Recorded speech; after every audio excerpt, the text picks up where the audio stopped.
بسم اللہ الرحمن الرحیم۔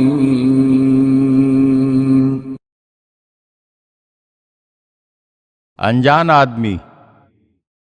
ایک بے سہارا عورت کندھے پر مشک اٹھائے ہوئے ہانپتی کانپتی اپنے گھر کی طرف چلی جا رہی تھی۔ راستے میں ایک انجان آدمی نے اس بے سہارا عورت سے مشک لے کر اپنے کندھے پر رکھ لی اور اس کے ساتھ چل پڑا۔ چھوٹے چھوٹے بچے گھر کے دروازے پر کھڑے ہوئے ماں کی آمد کا انتظار کر رہے تھے۔ ان معصوم بچوں نے دیکھا کہ ایک انجان آدمی بھی ان کی والدہ کے ساتھ گھر کی طرف آ رہا ہے اور وہ پانی کی مشک اپنے کندھوں پر رکھے ہوئے ہے۔ گھر پہنچ کر اس انجان آدمی نے مشک کو زمین پر رکھتے ہوئے اس عورت سے پوچھا، تمہاری حالت کو دیکھ کر بخوبی اندازہ ہو جاتا ہے کہ تمہارے گھر میں کوئی مرد نہیں ہے، مگر یہ تو بتاؤ کہ تم اس طرح بے سہارا کیسے ہو گئیں؟ اس عورت نے جواب دیا، میرا شوہر ایک بہادر سپاہی تھا۔ علی ابن ابی طالب نے اسے لشکر اسلام کے ساتھ محاذ جنگ پر بھیج دیا تھا۔ جنگ کے دوران میرا شوہر مارا گیا اور اب ان کمسن بچوں کے علاوہ میرا اس دنیا میں کوئی نہیں ہے۔ اس انجان آدمی نے دوبارہ اپنی زبان سے کچھ نہ کہا بلکہ گردن جھکائی اور گھر کے باہر نکل گیا۔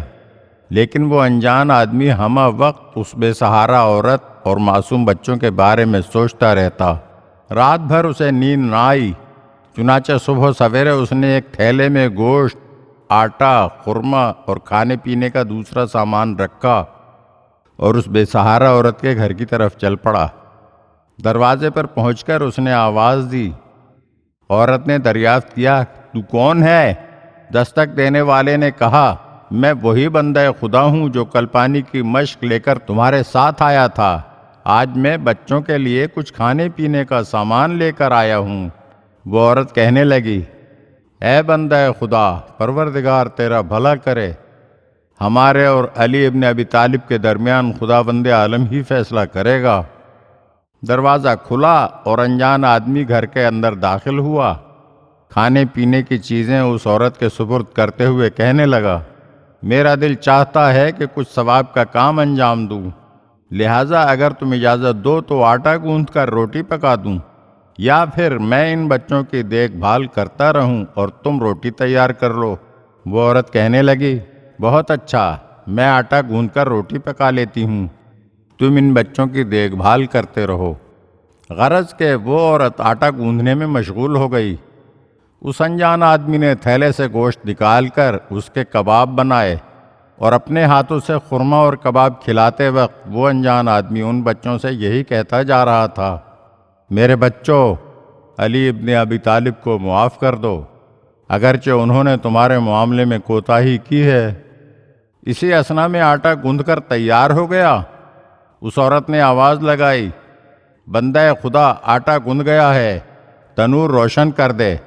اس انجان آدمی نے فوراً ہی تنور روشن کر دیا اور اس کے شعلے تنور سے باہر نکلنے لگے۔ تو انجان آدمی اپنا چہرہ آگ کے قریب لے جا کر اپنے آپ سے یوں مخاطب ہوا، آگ کی حرارت کا مزہ چکھ لے، یتیموں اور بیوہ عورتوں کے معاملے میں کوتاہی کرنے والوں کی یہی حالت ہوتی ہے۔ ابھی وہ اسی عالم میں بیٹھا ہوا تھا کہ ایک پڑوسن اس عورت کے گھر میں داخل ہوئی۔ اس نے اس انجان آدمی کو پہچان لیا اور اس عورت کو مخاطب کر کے کہنے لگی، وائے ہو تجھ پر، کیا تو اس آدمی کو نہیں پہچانتی اور اس سے اس طرح کا کام لے رہی ہے؟ یہ امیر المومنین علی ابن ابی طالب علیہ السلام ہیں۔